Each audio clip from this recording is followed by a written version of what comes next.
His adopted children threw him out, but what he found in his old crumbling house changed everything. A forgotten secret, a fortune beyond imagining. Now they're back, but they have no idea. John Miller stood on the porch, a worn suitcase clutched in his hand as the door groaned shut behind him. Inside, the cruel laughter of his adopted children, Sarah and Ben, echoed, a sound that twisted his gut. His children, the very ones he'd pulled from nothing, fed, clothed, and risked his entire business for. Now, grown adults, they saw him as a burden. Their polished friends had whispered and mocked, sneering at his age, his weathered skin, his humble past.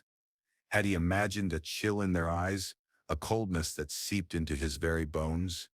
Just 2 nights ago at a dinner party, Ben's obnoxious influencer friend had dared to joke about old soldiers and PTSD. John, a veteran, had simply told him to hold his tongue unless he'd carried a rifle himself. The friends stormed out, and that morning Sarah's voice, flat and unfeeling, delivered the final blow. You make our friends uncomfortable, John. Perhaps it's best you find your own space. His gaze lingered on her, a daughter not by blood, but by a choice that had once felt as strong as any bond. How could that choice, which had sustained him through years of sacrifice, now mean so little? On the porch, he tightened his grip on the suitcase strap. He heard Ben mumble something, then Sarah's sharp, dismissive laugh. Across the street, neighbors raking leaves murmured, "Thought they loved that old man." Another replied, "Love runs out when money and pride get involved." John said nothing. His boots crunched on the gravel driveway, his breath fogged in the bitter air. The house behind him, filled with warm lights and expensive furniture, and voices that once called him Dad, receded with every step. He didn't look back, not yet. The bus ride was endless, seats stiff, city lights smearing into blurry streaks. John watched the landscape morph from glittering glass towers to crumbling sidewalks. When he finally stepped off, the air was different, damp, smelling of rust and fallen leaves. He walked for what felt like forever, past boarded-up shops and sagging fences, until a familiar silhouette emerged at the end of a quiet street, his old house. It was his, or it had been. The paint was long gone, just peeling gray. Ivy clawed up the porch, a broken shutter flapped mournfully in the wind. It seemed smaller, hollowed out by the passage of time. The old keys still fit, but the door resisted, swollen from years of neglect. Inside, dust hung heavy, each step stirring faint echoes in the slivers of light from cracked blinds. He set the suitcase down. The couch he'd sold years ago before leaving was gone, but its ghost remained, an indent in the carpet. He found a folding chair and sat, listening to the house creak as if whispering secrets to itself. Outside, a dog barked twice, then silent. That first night, he slept on a lumpy mattress in the back room, springs digging into his back. Rain pattered on the roof, an impatient visitor. Days bled into weeks. John fell into a routine, patching leaks, clearing the overgrown yard, walking to the discount store for cheap bread and instant coffee. He learned where the wind howled through the walls and stuffed rags into the gaps. Neighbors sometimes passed, their voices drifting.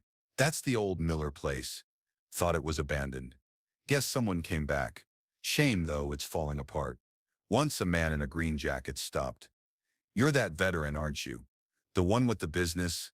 John nodded, and the man offered a slow, pitying smile before walking on. At night, by the single lamp in the kitchen, mug clutched in his hands, he'd stare at the empty walls. Sarah's laugh, Ben's smirk. He tried to banish them, but some memories, stubborn things, refused to fade. It was a quiet, steady unraveling, devoid of drama or tears. Just a man shrinking into a quieter version of himself, unaware of the incredible secret his old house still held for him. A forgotten secret. It began with a faint groan in the floorboards. Not loud, just the weary sigh of an old house.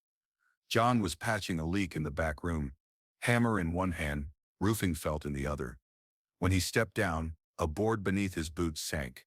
He froze, shifting his weight slowly. The plank gave way under his heel, and dust swirled lazily in the late afternoon light, filtering through the crooked blinds. Kneeling, he traced the gap with his fingers, dry old paper flaking into his palm. He pried at the seam until the board lifted with a tired groan. Beneath it, a profound darkness, cooler than the air above. His hand brushed something solid, cold, a squat, square, fireproof safe, speckled with rust. The metal handle was stiff, resisting like it had been holding its breath for years. John sat back on his heels. Of course, he remembered it now, buying it after a job back in '07, tucking away a few things for when the time came. But the time never came, and the safe, he'd simply forgotten it when he left this house. It had been buried under boxes, under dust, under years. He strained, his muscles protesting as he hauled it out. It hit the floor with a dull thud that echoed in the small room. The key. That was the next puzzle. He scoured drawers, jars, the old tin where he kept loose change. Nothing. Finally, he pulled out his trusty army knife and carefully worked on the lock. No finesse, just slow, steady pressure until a satisfying click echoed. The door creaked open. Inside, wrapped in oilcloth, lay a small, portable hard drive, its edges nicked and worn. Beneath it, a thick folder of papers held by a rubber band so brittle it looked like it would snap at a touch. He set the drive aside, thumbing through the papers. Old bank statements, share certificates, handwritten notes in his own blocky hand. The name of a small tech company appeared repeatedly. Back then, they were just another startup, a nobody's gamble. He'd invested after reading about their software in a trade journal, thinking it was worth the risk. Then came the move, the chaos, the forgotten safe. Life had swallowed the memory whole. Now, 15 years later, he connected the dusty hard drive to a laptop borrowed from his neighbor's teenage son. It hummed to life, the screen flickering before a cascade of numbers and ticker symbols spilled across it. He leaned closer. The figures didn't make sense. So many zeros. His pulse pounded in his ears. He clicked through the portfolio. Every share split, every rise, every dividend reinvested. That forgotten gamble had exploded. The total balance glowed at the bottom of the screen. Quiet, yet undeniable. John leaned back, hands flat on the table, breathing slow and deep. Outside, the wind rattled the eaves. Inside, the old house seemed to settle, as if it had held this incredible secret just for him. He didn't smile. Not yet. That would come later. For now, it was enough to know he hadn't been completely emptied by the world.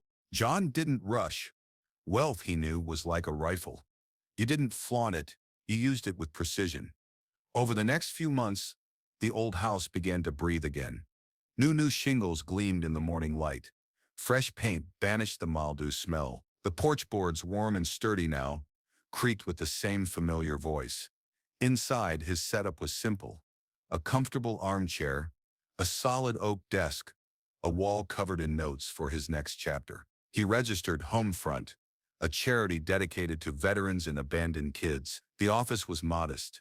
Brick walls, mismatched chairs, coffee strong enough to resurrect a dead engine.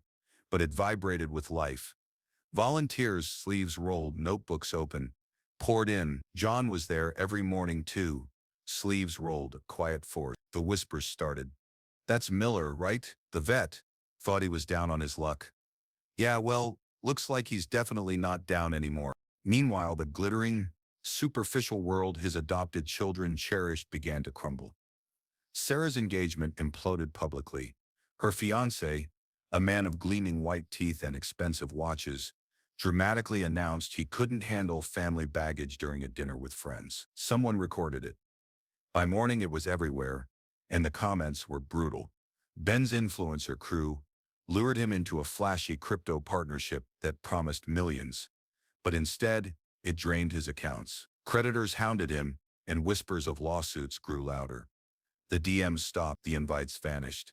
When they finally walked through Homefront's glass doors, they were unrecognizable from the two who had laughed on that porch months ago. Sarah's makeup was flawless, but her eyes darted nervously. Ben's hoodie sagged, as if weighed down by an invisible burden. They sat across from him at a small round table, the scent of cinnamon from the bakery down the street filling the air. John let the silence stretch, long and heavy, until they shifted uncomfortably.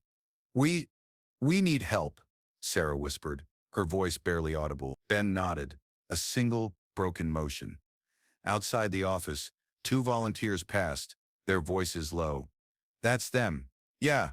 Wild how the tide turns. John folded his hands just as he had during military briefings years ago.